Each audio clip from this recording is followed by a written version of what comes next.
다윗이 이제 광야의 여정을 하고 있죠. 하나님의 나라에 또 이스라엘의 왕으로 기름 부음 받았지만 그와 동시에 바로 왕이 되지 아니하고 1년의 광야의 여정을 하고 있습니다. 그래서 23장에 무슨 일이 있었냐면 그일라 요새에 대한 계시가 있었죠. 어떤 것이 나를 지켜줄 수 있느냐. 다윗은 그일라의 거민들에게 내가 가서 구해주고 그일라를 블레셋에게서 구원해주면 그 요새라 이름하는 그일라가 나를 요새처럼 지켜줄 것 같았지만 결국 어떻게 했습니까? 그일라의 거민들이 배신을 때렸죠. 나를 지켜줄 것 같은 것에 투자하고 관심을 쏟고 시간을 쏟고 인생을 들이지만 결국 그것이 우리를 궁극적으로 지켜주지 못한다. 그 대신에 다윗과 600명 가량이 일어나 그일라를 떠나서 다윗이 광야의 요새로 갔다라고 나와 있습니다. 이 광야의 요새가 메차드라는 곳인데 자연 은신처, 동굴, 천년 요새 등등등 이러한 말로 요약할 수 있는 그러한 곳입니다. 그래서 자기를 지켜줄 것 같은 요새라고 불리는 그일라는 자기를 지켜주지 못했으되 하나님이 사울에게 붙이지 않으시는 메차드, 뭔가 부족해 보이고 그냥 동굴과 같고 불편하고 나를 그일라보다 더 잘 지켜주지 못할 것 같은 요새이지만 하나님이 그를 그의 손에 넘기지 아니하시면 결코 넘어가지 않는 완전한 보호가 있는 그러한 곳이 메차드였다라는 구절을 함께 나누었습니다. 오늘은 다윗이 이 엔게디라는 곳으로 도망하게 됩니다. 23장 29절 함께 읽어보겠습니다. 시작.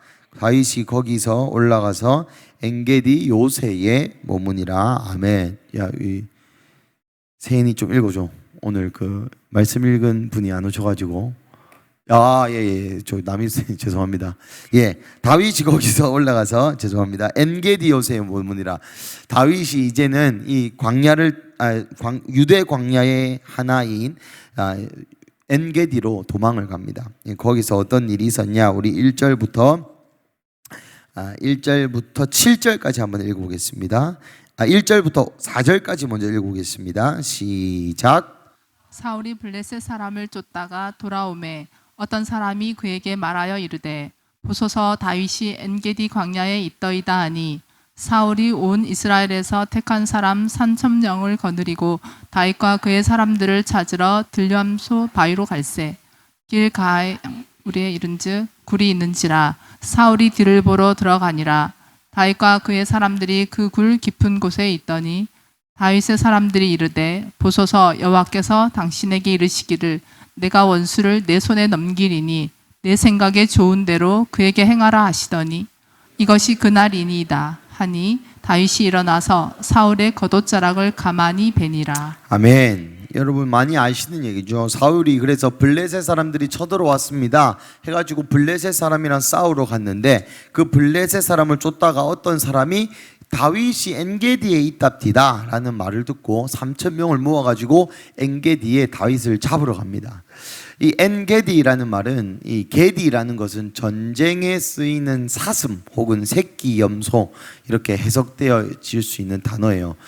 다들 알겠지만 우리 박강현 집사님 오른팔에 여기 여름에 보시면 요 문신이 큰 게 있죠. 그 사슴 뿔난 거 그거를 게디라고 합니다. 예.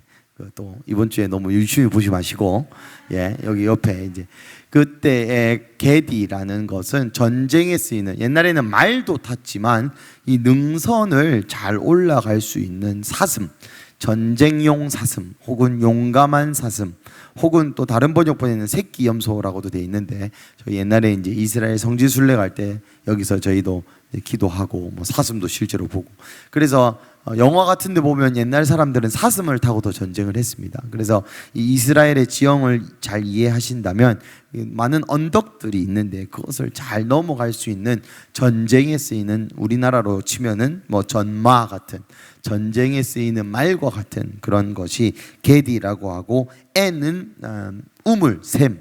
우리 아인이 있죠. 우리 미얀마 선교사님이신 우리 김아인 선교사님의 이름이 아인인데, 그러니까 아인이라는 단어가 이 우물이라는 말입니다. 그래서 사슴의 우물이라는 말이 엔게디입니다. 그래서 그 엔게디 광야로 혹은 엔게디 요새로 다윗이 가게 됩니다. 그럴 때 3절 말씀해 보시면 하나의 굴이 있었는데, 여러분 여기 굴이 있는지를 할 때 굴이 단수로 나왔습니다. 여러분 엔게디를 가보시면 굴이 여러 개 있습니다. 그 광야에 그 엔게디라는 지역만 놓고 보면은 굴이 엄청 많아요. 뭐 저거 가도 굴이고 저거 가도 굴이고 요 가도 굴입니다. 그런데 하필 그 굴에 사울이 뒤를 보러 들어갔다. 이 원어적 표현으로는 발을 가리려고 들어갔다. 이 발을 가리다라는 것은 우리도 이제 그 뭐 볼일 보러 갔다라고 표현하죠, 그죠? 이 큰 거 보러 갔다, 혹은 뭐 용변을 보러 갔다, 뭐 이런 식으로 돌려 표현, 똥 싸러 갔다, 이렇게 너무 이렇게 추잡스럽게 표현하지 아니하고 뒤 보러 가셨습니다, 혹은 뭐 근심을 풀고 계시다, 뭐 이런 식으로 저희도 관영 오구처럼 표현하지 않습니까? 그래서 이 옛날에 이스라엘 사람들의 옷과 그 당시에 가나안 사람들의 옷을 생각해 보면 그 치렁치렁한 옷이 이제 그때는 뭐 좌식 서양식 변기가 없었겠죠. 쪼그려 쌀을 하는데, 그러면 자연스럽게 이제 옷이 발을 가려지니까 발을 가리러 갔다라고 얘기하면 서로 간에 이 큰 거 보러 갔구나라는 인식이 있었습니다. 그래서 사울이 하필 그 굴에 뒤를 보러 갔는데 다윗과 그 사람들이 깊은 굴에 있었다. 그러니까 굴이 좀 컸나 봐요. 그래서 다윗과 400명 가량이 되는 사람들은 저 안쪽에 굴에 있었고, 이 사울은 이 굴 앞에 사람들 지키게 하고 이 용변을 보고 있었습니다. 그런데 여기서 이제 웃긴 일이 있죠. 이 큰 일을 보시고 아마도 주무셨다라는 것이 학계의 어떤 해석인데, 어떻게 그 또 큰 용변을 보고 있는데 4절에 보면은 5절에 보면은 이제 4절에 보면 겉옷자락을 벨 수 있는지, 그렇죠? 뭐 그 당시 핸드폰이 있었던 것도 아니고, 그 사울이 어떤 정신에 팔렸는지 그 싸고 있는데 자르는 건 아닌 것 같고, 이제 좀 쉬다가 오침을 했는데 잘라갔다라는 사람들의 해석입니다. 4절에 보시면 다윗의 사람들이 이르되 보소서, 여호와께서 당신에게 이르시기를 내가 원수를 내 손에 넘기리니 내 생각에 좋은 대로 그에게 행하라 하시더니, 다윗의 사람들이 뭐라고 얘기합니까? 여호와께서 당신에게 지금 말하는 것이 아니냐. 우리가 이 400명이 구석에 숨어들었고 하필 그 많은 굴들 중에 사울이 이 굴에 똥 싸러 온 것은 하나님이 다윗으로 하여금 이 사람을 너의 마음대로 할 수 있게 행하라는 뜻입니다 라고 다윗을 설득하고 있는 장면입니다. 여러분, 여기 오늘 본문에 내 생각에 좋은 대로, 여러분 이것을 성경에서는 두 글자로 줄일 수 있습니다. 내 생각에 좋은 대로 하는 것, 이것을 성경은 어떤 단어로 표현할까요? 자기 마음대로 하는 것을 성경은 두 단어로 표현합니다. 어떤 단어로 표현할까요? 퀴즈입니다. 맞히시면 왁부볼 요즘 왁부보기라는 걸 애들이 한답니다. 저도 한 번도 안 해봤지만, 이 단어는 자기 생각에 마음대로 하는 것은 따라 보십시다. 음란. 우리 데살로니가 전서 4장 3절에서 5절 한번 읽어보도록 하겠습니다. 데살로니가 4장 3절에서 5절 시작. 하나님의 뜻은 이것이니 너희의 거룩함이라 곧 음란을 버리고 각각 거룩함과 존귀함으로 자기의 아내 대할 줄을 알고 하나님을 모르는 이방인과 같이 세욕을 따르지 말고. 할렐루야. 3절에 보면은 거룩함과 음란을 마치 음란하지 않은 것을 거룩이라고 표현하고 있고, 이 음란에 대해서 두 가지로 설명하는데 4절에는 너희 아내를 대할 줄 알고라기보다는 자기 그릇을 절제할 줄 알고라는 것이 더 원형적인 표현입니다. 그러니까 각각 존귀함과 거룩함으로 자기 자신을 절제할 줄 알고, 5절에 보면은 하나님을 모르는 이방인들처럼 세욕을 따르지 말라. 이것이 음란하지 않는 길인데, 여기서 중요한 것이 뭐냐? 5절 들어주세요. 5절에 보면은 세욕이라는 단어가 있습니다. 이 세욕은 뭐 야한 걸 좋아하고 음란한 걸 좋아하는 것이 아니라 자기의 원함을 쫓아가는 것이 세욕입니다. 열정 더하기 간절히 원하다 라는 단어에 합친 단어가 이 색욕이라는 단어인데, 내가 원하는 대로 열정을 가지고 하는 것이 바로 색욕이고, 그것을 데살로니가 전서에는 음란이라고 표현하고 있습니다. 다시 본문으로 돌아와서 4절에 내 생각에 좋은 대로 그에게 행하라 라는 이 사람들의 이야기는 조금 과격하게 표현해서 음란을 하나님의 이름으로 종용하는 것입니다. 많은 사람들이 이렇게 물을 수 있겠습니다. 열정을 가지고 삶을 살아가는 것이 뭐가 나쁜 것이냐?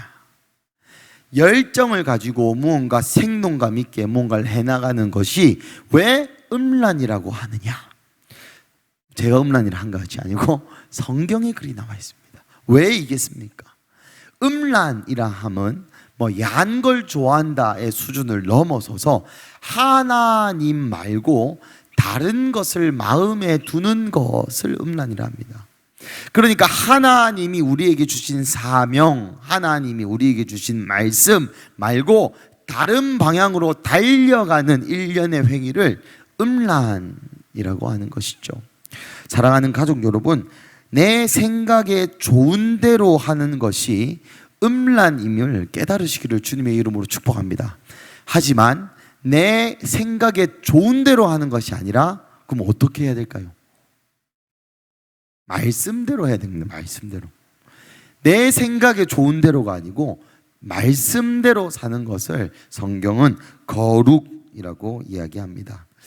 참 받아들이기 어려우실 수 있습니다. 우리의 본성과 본능이 충만하고 내 마음에 소원을 두고 행한다고 하나님 말씀하셨는데, 내 마음에 소원을 두고 열정이 있이 행하는 게 무슨 일이냐라고 또 반문하실 수 있겠지만, 내 마음에 소원을 두다라는 그 구절의 문맥을 읽어보시면 하나님께서 하나님의 뜻을 너의 마음에 집어넣어 주셔서 그것을 소원케 하신다라는 의미입니다. 그러니까 내가 하고 싶은 대로 하는 것이 아니라 하나님의 뜻과 하나님의 나라와 하나님이 원하시는 것을 우리 마음 안에 주셔서 그것을 소원케 하시는 것을 이야기하는 것이죠. 다시 본론으로 들어와서, 그래서 다윗이 일어나서 사울의 겉옷자락을 가만히 뵙니다. 그리고 나서 우리 5절부터 7절까지 한번 읽어보겠습니다. 시작. 그리한 후에 사울의 옷자락 뱀으로 말미암아 다윗의 마음이 찔려 자기 사람들에게 이르되, 내가 손을 들어 여호와의 기름 부음을 받은 내 주를 치는 것은 여호와께서 금하시는 것이니 그는 여호와의 기름 부음을 받은 자가 됨이니라 하고, 다윗이 이 말로 자기 사람들을 금하여 사울을 해하지 못하게 하니라. 사울이 일어나 굴에서 나가 자기 길을 가니라.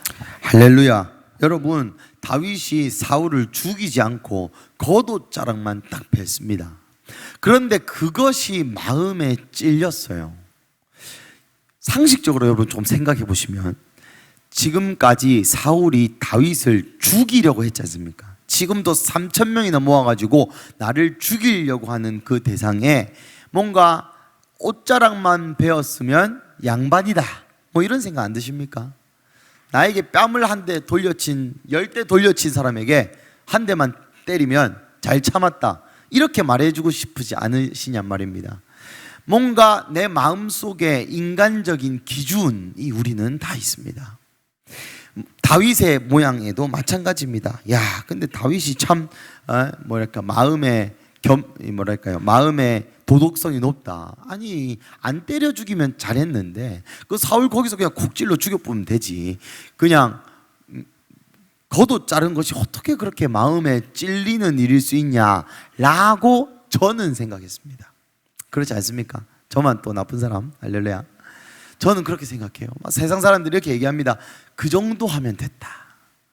아, 그 정도 하면 좋은 기독교인이다. 그 정도 하면 괜찮은 거다.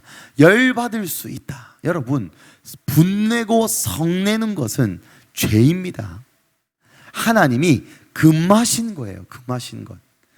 화를 내는 게 당연한 것이 아닙니다, 여러분. 화를 내는 것은 어떠한 상황이라도 화를 내는 것은 잘못이에요.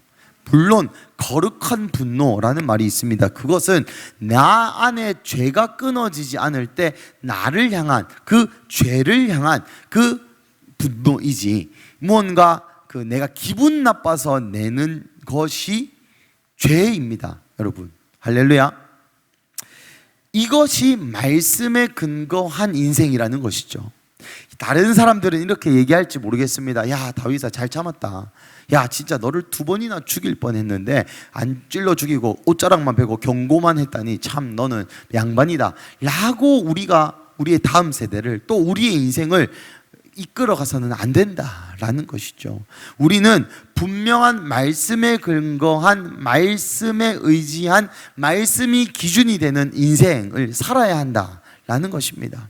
마치 이 다윗을 따랐던 사람들이 하나님의 이름으로 이거는 좋은 겁니다, 생각대로 해도 됩니다, 그렇게 해도 별 상관없습니다, 이래도 저래도 좋습니다, 다른 사람은 11조도 안 내고 수요예배도 안 오고 주일도 안 오고 다 놀러 가는데 우리는 주일도 참석하고 수요일도 참석하니 당신은 좋은 교인입니다 라는, 그게 안 좋은 교인이란 말이 아닙니다, 라는 그 일련의 내가 생각하고 사람들이 생각하고 우리가 생각하는 인간적인 사람이 지은 그 기준에 우리의 인생을, 우리의 삶을 그 돌 위에 세워서는 안 된다라는 것이죠. 그래서 5절 말씀, 마음이 찔리는 것이 은혜라고 표현합니다. 은혜가 무엇입니까? 많이 배웠죠. 은혜는 하나님이 방해하시고 잔소리하시고 간섭하시는 것이 은혜입니다. 우리가 막 집회 때 뭔가 뜨거운 마음에 눈물을 조금 흘리면 은혜 받았다라고 표현하지만, 그 은혜 받았다의 진정한 의미는 내 마음의 깊은 찔림. 누가 다윗에게 손가락질 할 수 있겠습니까, 여러분? 여러분이라면 그렇게 할 수 있겠습니까? 예를 들면 여러분에게 돈 떼먹고 튄 그분, 여러분을 그렇게 괴롭히고 막 머리 빠지게 만드는, 스트레스 받게 하는, 나의 사업을 망하게 하는, 나를 그렇게 미워하는 등등등등등등, 그 사람을 야, 안 때린 것만 해도 용하다. 여러분, 성경은 그렇게 얘기하지 않습니다. 뭐라고 얘기합니까? 원수를 사랑해라고 얘기하죠. 한 대 맞으면 다른 데 돌려대라고 얘기하는 겁니다. 오리를 가자는데 십리를 가주라고 얘기해요. 할렐루야. 그런 찔림. 아, 나는 좋은 교인이지. 나는 성령님도 알고 방언도 알고 뭐도 알고 마지막 때도 알고 나는 예수님 사랑하는 사람이야. 아니란 말이 아닙니다. 나의 어떤 행위와 나의 어떤 기준에서의 나의 신앙, 그것을 하나님이 다윗으로 하여금 깨부수고 있는 것입니다. 6절 말씀에 다윗이 이야기합니다. 하나님이 기름 부으심을 준 자를 해치는 것을 금하는 것이다. 여기에 놀라운 진리가 있습니다. 다윗이 사울을 죽이지 않을 수 있는 힘이 어디서 나오냐면, 사울이 예뻐서가 아니고, 사울과 있었던 잔정 때문도 아니요, 사울과 있었던 의리 때문도 아니요, 요나단과의 의리를 지키기 위함도 아닙니다. 다윗이 사울을, 원수를 용서할 수 있는 유일한 힘이 어디서 나옵니까? 말씀에서 나옵니다.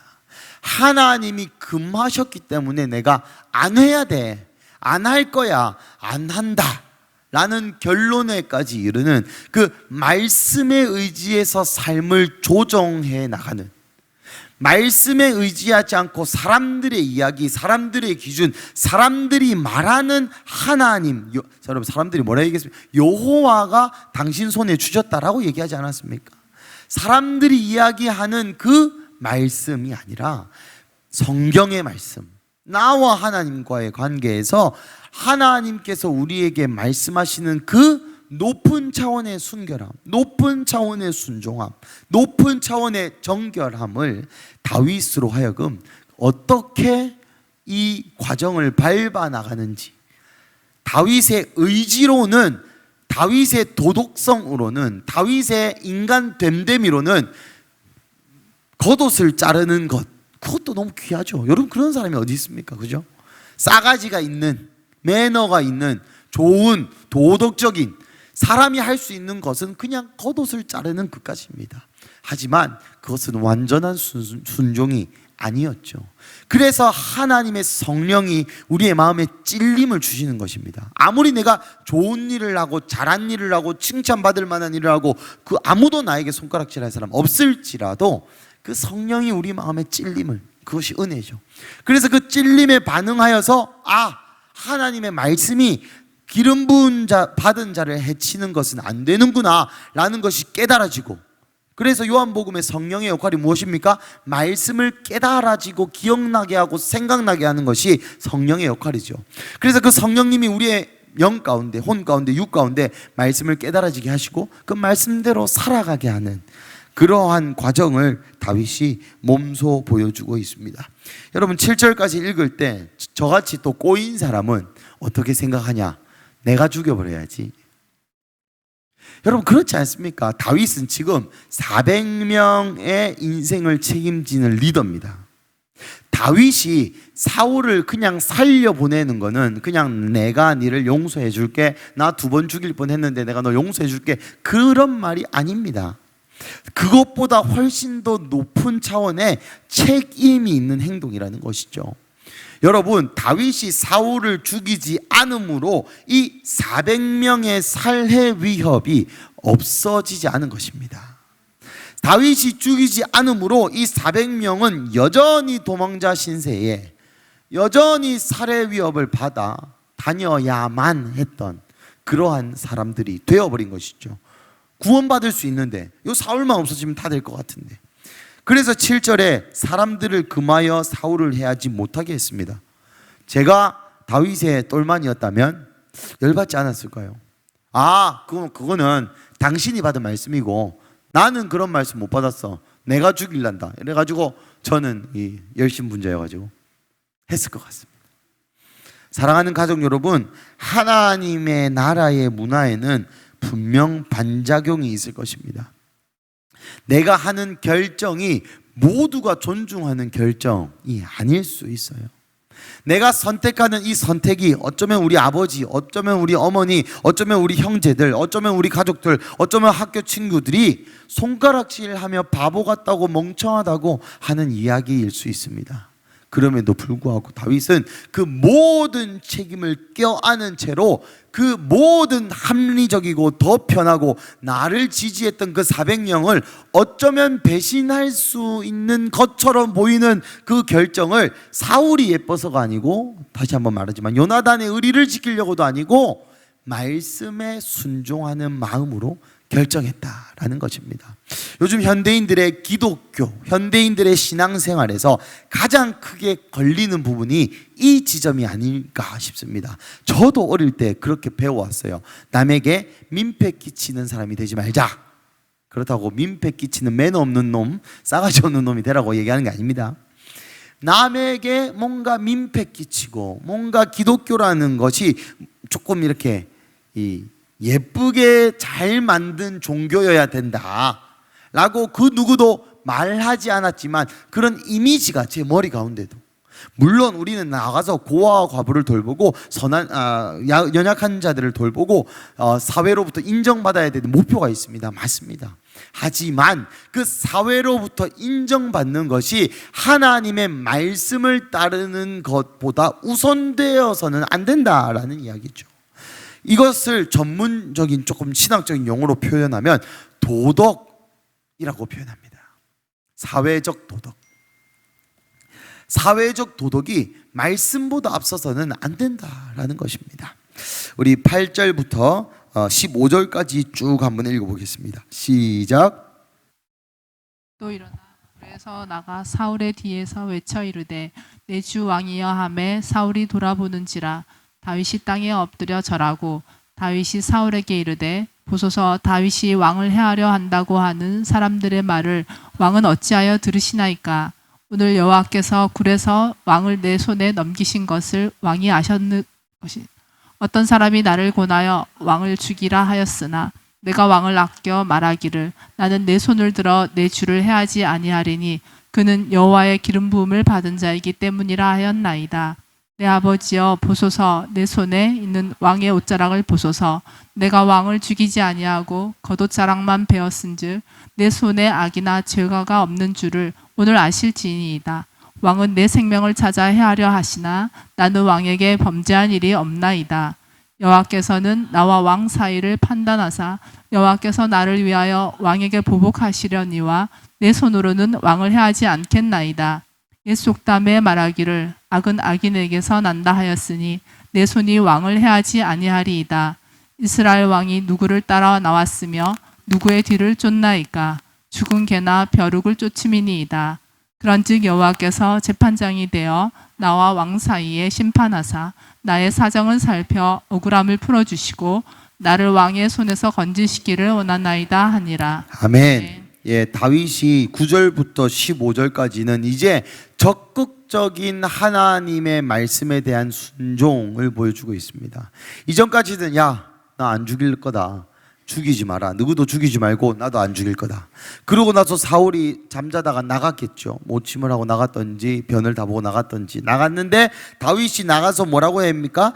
내 주 왕이여, 내 아버지여 라고 표현하면서 사울을 높임과 동시에 뭔가 표현 같은 것들이 나는 죄가 없다, 나는 무고하다 라고 이야기하는 것 같지만 이 마음의 중심에는 다윗이 사울을 사랑하는 듯한, 존경하는 듯한, 여전히 왕으로서 존중하는 그러한 태도를 그 저변에 깔고 있습니다.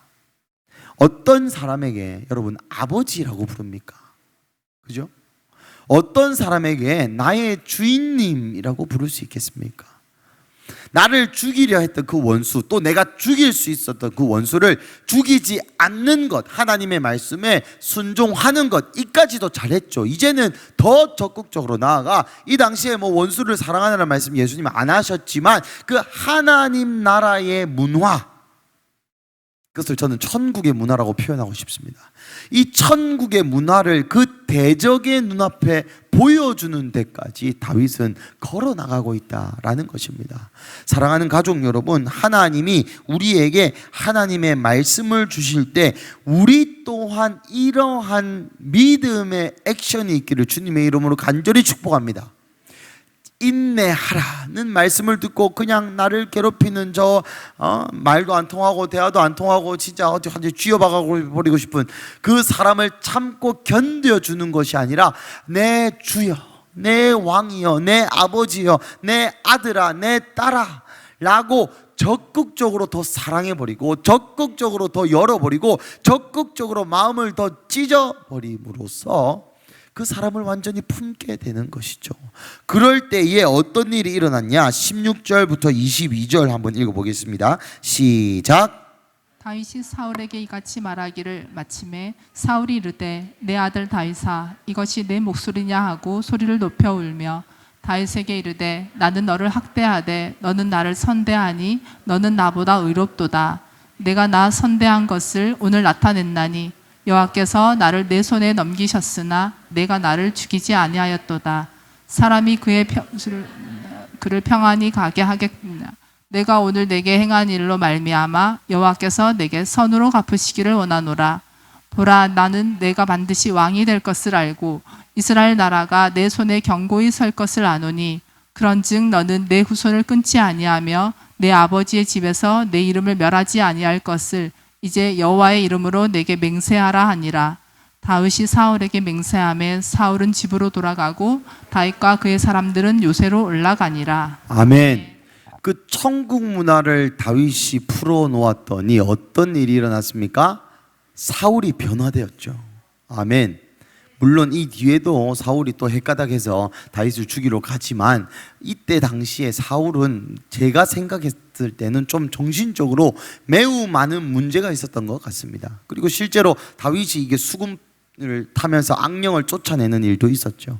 그 천국 문화를 선포하니 원수를 사랑하라는 그 하나님의 말씀에 아 그래 사랑해야지, 사랑해야 되네, 사랑하는 게 좋겠다, 아 그런 게 더 좋을 거야 라고 생각하고 깨닫고 알면서 그치는 것이 아니라 사울을 실제 죽이지 않는 참음, 인내, 그럴 거를 받아들이면서 끝이는 것이 아니라 오히려 적극적으로 나아가 천국의 문화를 살아내버리는 그러한 인생, 그러한 다윗의 행위, 그러한 믿음의 결과를 통하여 결국 사울이 내 아들 다윗아 라고 얘기합니다. 사울도 알고 있었습니다. 아, 다윗이 다음 왕인 것을. 사울도 알고 있었습니다. 이 사람이 내 아들과 같은 자인 것을. 사울도 알고 있었어요. 아, 나는 이 다윗이라는 아이를 위해서 잠시 베냐민 지파에서 나온 그냥 그 이스라엘의 왕의 보좌를 잠시 대표 놓는 그러한 존재구나. 여러분, 그것이 미약하다 그런 겁니까? 아닙니다. 우리는 모두가 서로가 아니면 완성할 수 없도록 하나님이 하나로 묶어 주셨고 하나의 퍼즐과 같이 우리의 각자의 역할을 맡겨 주신 것이죠. 하지만 이 다윗이 하나님의 문화를 보여줄 때에 사울도 자신의 역할을 되찾습니다. 이것이 사울의 정체성 아닙니까? 다윗의 아버지로서 다윗이 다윗 될 때까지 보호해 주는 것. 자기 입으로도 고백하지 않습니까? 네가 반드시 왕이 될 것을 내가 알고 네가 이스라엘 나라가 네 손에 견고히 설 것을 내가 안다. 이것이 사울의 정체성이요, 이것이 사울의 사명이요, 이것이 사울이 해야 될 일이었습니다. 그런데 제가 집중하고자 하는 것은 어떨 때 사울이 그 악한 길에서 돌이켜 사명의 길을 깨닫게 되냐는 것입니다. 바로 다윗이 하나님의 말씀 앞에 공격적이고 적극적으로 순종했을 때, 그 천국의 문화를 살아내는 사람이 되었을 때, 그 사람은 다른 사명의 길로 가는 사람조차 그의 길을 돌이켜 자신의 사명을 깨닫게 하는 그러한 능력이 있다라는 것입니다. 할렐루야. 그래서 다윗의 순종, 이 다윗의 용서, 그리고 그것을 실제로 표현하는 것까지, 이것이 사울을 정신 차리게 만든 요소들이었습니다. 그리고 제가 생각하기로 이 장면을 보았던 그 굴에 숨어 있었던 400명의 사람들도 변화했다고 저는 강력히 믿습니다. 왜냐하면 시험이 들지 않았을까요?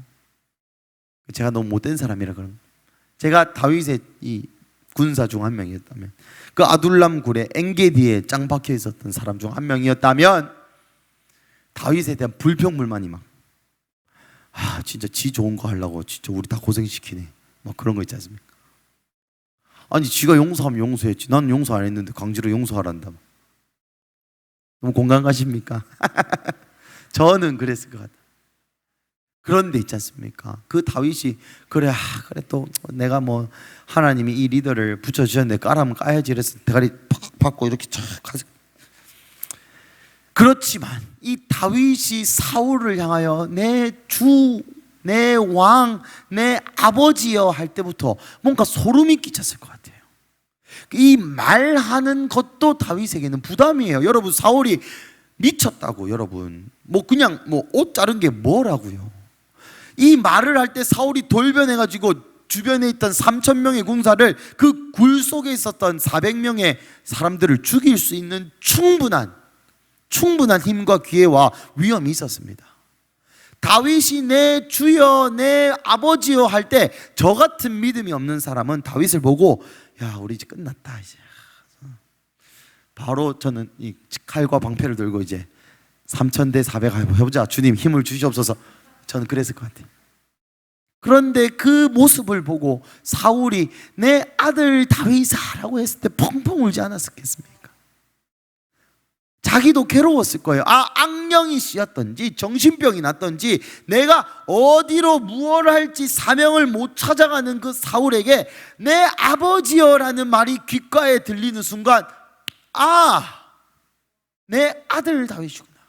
하나님이 세운 왕이 너다 라고 고백할 때에 사울 마음의 진심이, 또 그것을 보는 이 400명의 사람들이 그일라의 거민들처럼 우리가 이 400명이 똘똘 뭉쳐서 막 전술 훈련을 하고 3,000대 400 이기는 법 이런 거 유튜브 찾아서 공부하고 전술책 손자병법 이런 거 읽고 그렇게 해가지고 3,000명을 깨부수는 것이 아니라 하나님의 나라의 뜻, 하나님의 나라의 말씀, 천국의 문화를 살아내니 3,000명을 몰살시키는 것이 아니라 사울을 하나님이 변화시켜 주시는 겁니다. 그것을 성경은 이야기하고 있는 것입니다. 사랑하는 우리 큰숙 가족 여러분, 얼마 전에 어떤 청년들과 대화할 일이 있었습니다. 요즘 남북 관계가 막 썩 좋지 않죠. 그래서 제가 이런 생각이 들었습니다. 만약에 우리 저기 북쪽에 계신 김정은 님께서 예수를 믿는다면, 만약에 이 김정은 님이 예수를 믿는다면 대동강에서 군사들 다 와 이래가지고 대동강에서 야, 너 다 예수 믿어 하면 무서워서라도 안 그러겠죠. 예수를 똑바로 믿으면. 여러분, 우리가 막 북한에 대해서 저도 여튼 북한에 대해서 막 어떤 많은 사견이 있고 또 많은 의견이 있을 줄로 압니다. 그럼에도 불구하고 그런 마음이 그 김정은 님께서 예수를 믿는다면 전쟁이 북한이 그게 뭐가 이제 중요하겠습니까? 우리가 그 천국 문화를 지니는 자들, 천국의 말을 할 수 있는 자들, 그 천국을 실제로 살아내는 한국이 된다면 우리는 그일라의 거민을 의지하는 것이 아니라 하나님의 말씀을 의지하는 민족이 될 것이고, 그럴 때에 우리가 북한과의 싸움, 여러분 그것이 한국의 문제가 아닙니다. 지금 한국의 문제는 이 예수님 다시 오시기 전에 우리가 우리의 사명을 감당할지 안 할지의 기로에 서 있는 것이죠. 그러니 뭔가 눈앞에 있는 이 그일라 거민들의 배신, 또 사울의 3,000명 군사, 또 사울이 이렇게 말하면 변할까 안 변할까, 내가 주 왕이요 하면 돌아가지고 여전히 미친 상태로 나를 죽일까 말까, 그런 재고 생각하고 계산하고 내가 이렇게 하면 하나님이 이렇게 해주시겠지, 내가 이렇게 하면 내가 기도 하루에 10시간씩 하면 이런 돌파가 있겠지, 그런 것을 떠난 채로 주님의 말씀이 오니 내가 주님의 말씀을 신뢰합니다. 그러니 내가 주님의 말씀을 순종합니다. 이걸 이야기해서 나와 400명의 군사가 몰살당할지라도 나는 성공보다 하나님의 말씀에 순종을 선택하겠다라는 그 겸손한 마음, 그리고 그것이 엔게디에서 일어난 일이다라는 것이죠. 여러분, 이 성경의 지명과 성경의 이름들은 굉장한 영적인 의미가 있습니다. 23장에 보시면 그일라, 메차드 이러한 단어를 사용하면서 요새, 나를 지켜줄 만한 것, 하지만 실제로 나를 지키시는 것은 하나님, 그 요새 안에서 방어하는 기독교인이었다면 24장의 엔게디, 전쟁 사슴의 샘, 전쟁하는 곳. 그래서 여러분, 우리의 싸움의 무기를 하나님께서 말씀하고 계시는 것입니다. 우리의 영적인 전쟁, 실제적인 전쟁 가운데 우리가 탑재해야 할 무기는 순종함이라는 것이죠. 그리고 천국 문화를 살아내는 것이라는 것입니다. 우리 예배팀 올라와 주시고 이 말씀만 드리고 오늘 설교를 마치겠습니다. 사랑하는 가족 여러분, 16년 첫 번째 게더링을 부산에서 했을 때에 게더링의 하나의 돌파 중 하나가 이 전쟁하는 말이었습니다. 그런데 하나님이 이 전쟁하는 말을 사용하셔야 되는데 이 전쟁하는 말이 잘 안 길들여지는 겁니다. 한국 교회랄까요? 우리는 힘이 있고 돈이 있고 열심히 기도하고 선교를 제일 많이 하고 등등등등등등. 한국 교회가 최고고 한국 교회 시스템을 중국과 일본에 전달하고, 하지만 하나님께서 쓰시는 전쟁하는 게디는, 하나님께서 쓰시는 전쟁하는 말은 하나님을 왕으로 인정하되 그의 목을 기꺼이 내어주는 하나님이 타서 다스리시도록, 그래서 하나님이 라이드 하시는 대로 오른쪽으로 가자 하면 오른쪽으로 가고 왼쪽으로 가자 하면 왼쪽으로 가는 그 말, 그 게디를 하나님이 요구하십니다. 왜냐하면 그것이 우리의 전쟁하는 방법이기 때문입니다. 우리가 전쟁하는 방법은 악한 영이랑 이렇게 섀도우 복싱하고 펀치하고 잼 날리고 그렇게 우리는 싸우지 않아요. 우리는 하나님 말씀 앞에 순종함으로, 하나님 말씀 앞에 오로지 복종함으로. 다른 사람들은 여호와께서 우리 손에 붙이셨으니 네 마음대로 해도 된다, 이거는 선택할 수 있는 문제다, 이거는 이래도 되고 저래도 좋으니까 하나님이 이거 봐봐, 상황적으로 하나님이 너를 이렇게 하지 않느냐라고 얘기할지 몰라도 우리 마음에 찔림이 있는 그 성령의 음성에 순종하여 많은 사람에게 민폐 끼칠지라도 하나님의 말씀에 순종하고자 하는 그 마음, 그리고 마음뿐만 아니라 그 실제가 전쟁하는 방법이라는 것입니다. 게디의 사명이라는 것입니다. 게디의 능력이고 우리가 하나님 나라의 군사로서 탑재해야 될 것이라는 것이죠. 제가 몇 번 설교 때도 말씀드렸지만 한 번 더 이 예시를 전달해 드리고자 합니다. 하루는 이제 데이빗 데미안 목사님께서 이러한 비유를 하셨습니다. 하나님이 전쟁하시는 방법이 무엇인 줄 아십니까? 하나님은 칼과 창이 필요 없습니다. 하나님은 말씀 한 번이면, 여러분 계시록에서 뭐 아마겟돈 전쟁이라든지 곡과 마곡 전쟁이라든지 읽어보시면 알겠지만 그냥 말씀으로 말하면은 뭐 칼이 날아오고 불이 날아오고 뭐 다 됩니다. 그냥 없어져라 하면 없어지고. 근데 예수님의 전쟁하는 방식이 이건데, 우리가 예수님을 왕이라고 부르고 예수님을 우리의 머리라고 부르고 예수님의 몸이라는 우리가, 그 예수님이 전쟁하실 때에 우리가 해야 될 것은 그냥 엎드려지는 것입니다. 그것도 완전히 엎드려지는 것입니다. 그래서 칼이 날아올 때에 우리의 머리 위로 다 지나치되 우리가 완전히 엎드리지 아니하고 그냥 머리만 숙이면 다리가 잘린 채로, 장애를 가진 채로, 복구가 불가한 상처를 가진 채로 인생을 살아가게 될 것입니다. 마치 불순종했던 40년의 이스라엘 광야 생활처럼 말이죠. 그렇지 않고 우리가 그냥 목이 곧아서 목도 굽히지 않은 채로, 마치 목이 뻣뻣한 말과 같이, 목이 뻣뻣한 게디와 같이 전쟁을 해야 되는데, 그 전쟁하는 말이, 전쟁하는 사슴이, 그 엔게디가 굳어 있다면 하나님이 말씀하실 때, 그 전쟁의 때에 마치 사울이 3,000명을 데리고 온 그때에 목이 곧은 백성은 그 목이 잘려지게 될 것입니다. 하지만 사랑하는 가족 여러분, 우리가 하나님 앞에 완전히 엎드릴 때, 부복하다라는 말은 임하게 땅바닥에 대고 대자로 뻗는다 이 말입니다. 하나님이 임하사 전쟁하실 그때에 우리가 이마를 땅바닥에 대고 완전히 뻗어 있다면 그 부복한 일로 말미암아 그 부복의 시즌 순종의 시즌, 복종의 시즌이 끝났다 할 때, 야 일어나라 라는 주의 음성을 듣고 일어났을 때에 모든 원수들이 패배하였고, 그리고 하나님은 우리에게 그 원수의 목전에서 상을 베푸십니다.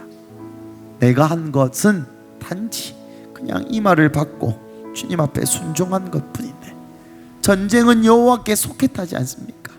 하나님께서 말씀으로 전쟁하고 말씀으로 심판하고 말씀하실 그때에 우리는 그냥 머리를 땅에 박고, 그런데 그것이 그냥 예배 때 누워가지고 펑펑 우는 그게 아닙니다.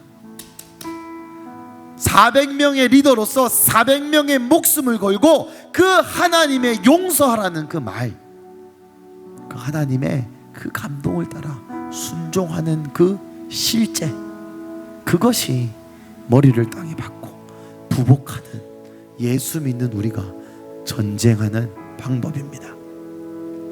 사랑하는 가족 여러분, 24장의 계디, 전쟁하는 사슴에 대한 계시를 여러분 받으시기를 주님의 이름으로 축복합니다. 전쟁의 사슴은 내 마음대로 하는, 내 생각에 좋은 대로 하는 그런 음란한 사슴이 아니라 하나님의 말씀에 자신의 목숨까지 드릴 수 있는 사슴이어야 합니다. 하나님께서 전쟁 때에 쓰시는 사슴은 완전한 순종과 천국의 문화로 사는 삶을 살아가는 거룩과 성결로 무장한 성도들인 것이죠. 그 자리로, 그 위치로 여러분들을 다시 한번 초청합니다. 여러분의 인생에 전쟁과 같은 일들이 있으십니까? 여러분의 인생에 싸워야 할 문제가 있으십니까? 우리는 그저 머리를 바닥에 박고 하나님이 주시는 말씀에 순종하는 것, 그렇게 쉽고도 간단한 일을 통해서 주님이 우리에게 상을 베풀어 주십니다. 그 원수가 너무 커 보이고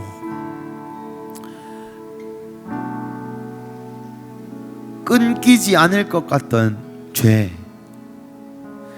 되물림 될 것 같던 가정에, 가게에 흐르는 저주, 해결되지 않는 것 같던 나의 문제, 그 모든 전쟁 가운데에 엎드리는 역사가 있기를 주님의 이름으로 간절히 축복합니다. 우리 찬양 한 곡 하고 기도하시겠습니다. 나의 영혼이 잠잠히 하나님만 바라며 나의 구원이 그에게서 나는 도다. 나의 영혼아 잠잠히 하나님만 바라라. 나의 소망이 저에게서 나는 도다. 오직 주만이 나의 반석, 나의 구원이시니.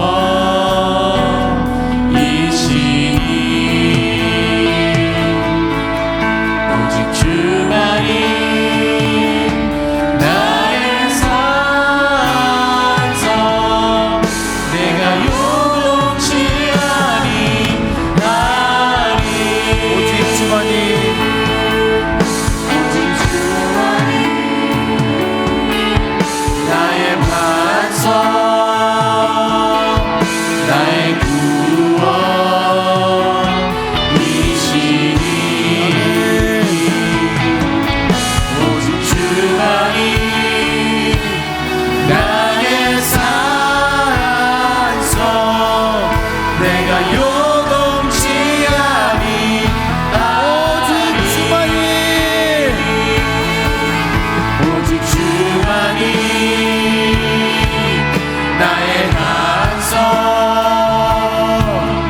나의 구원이시니 아멘. 오직 주만이 나의 산소 내가 요동치 아니하리 오직 주만이 나의 반석 나의 구원이시니 오직 주만이 나의 산소 내가 요동치 아니하리 이제 함께 기도하실 때에 먼저 이렇게 기도하셨으면 좋겠습니다.